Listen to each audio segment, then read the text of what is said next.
Some of us have personal intentions of this way of the cross. One is have better life, and another one is pray for the whole country of Uganda so that we can have peace.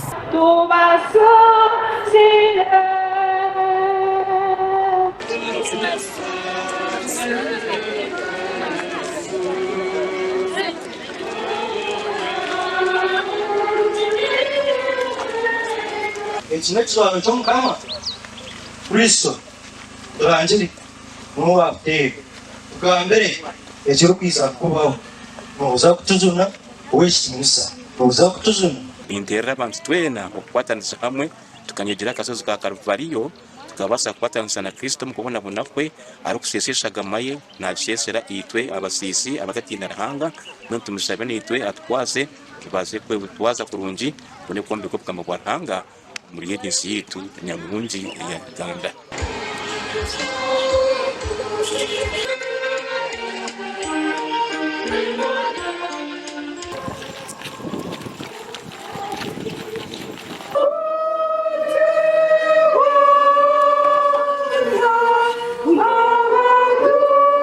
Abakkiriza amazuukira ga Mukama waffe Yesu Kristo amalungi omukama bow'eddembe mitima gyammwe.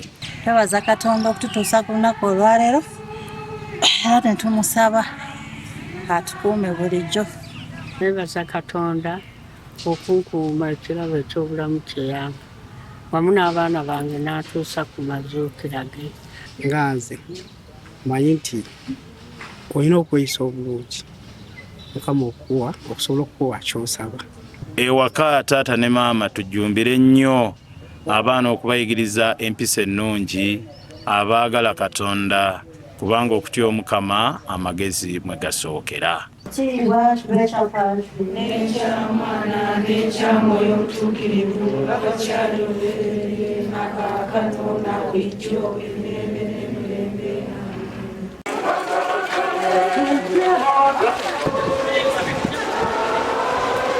Tusabire abo bonna abatudde mu ntebe ez'obulamuzi balemenga okusalira abantu abatalina musango emisango. Twagala okusabira abafuzi abakulembeze abakwatibwa obusungu oboolyawo ne bakola ebitasaanye nga tulabira ku Mukama waffe Yesu Kristo. Obusungu kya buntu naye twawulenga obusungu obulungi, obusungu obututwala ewa Katonda, obusungu obulwanirira ebya Katonda nga Mukama waffe bwe yalwana oba bwe yagoba abantu abaali bajajaamya ekiggwa kya Katonda.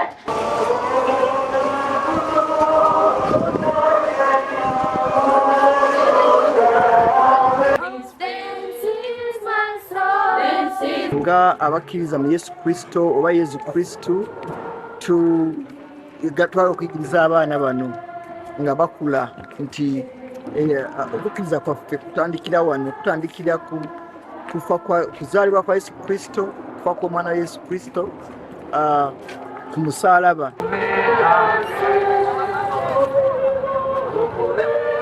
Olwa Pasika oba okubonaabona kwa Mukama waffe Yesu Kristo okwa emyaka ogw'ensanvu mu ebiri nganze emyaka gyange nkyebaliza Omukama. Ndi musanyufu nnyo kubanga omwaka guli natambuza ekkubo ly'omusalaba ne ndi wano era na kaakati Mukama Katonda ansobozesezza.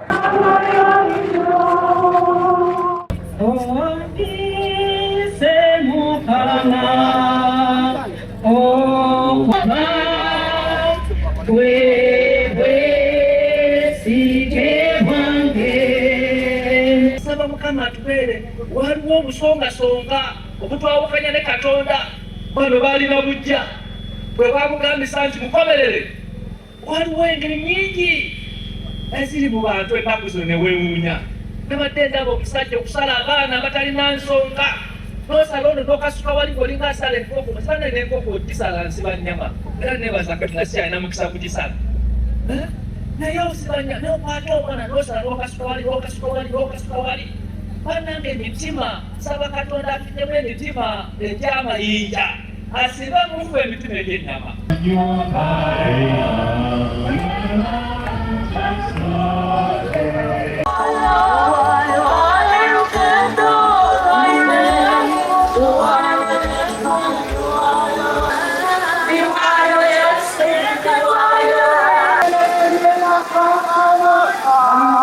Abazadde bangi bali mu bulumi olw'abaana abatawulira, abaana abafuuka banakakwangwako, olw'abaana n'abavubuka abagamba nti totembe lyange naye nga bakola ebitasaana.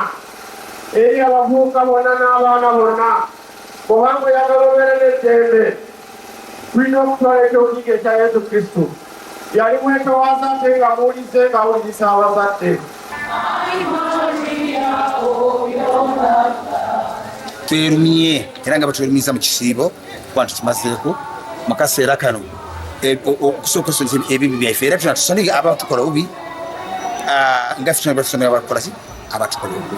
Our Father who art in heaven, hallowed be your name, and your kingdom come. We have suffered with him by emulating the journey he took at Calvary. Sai,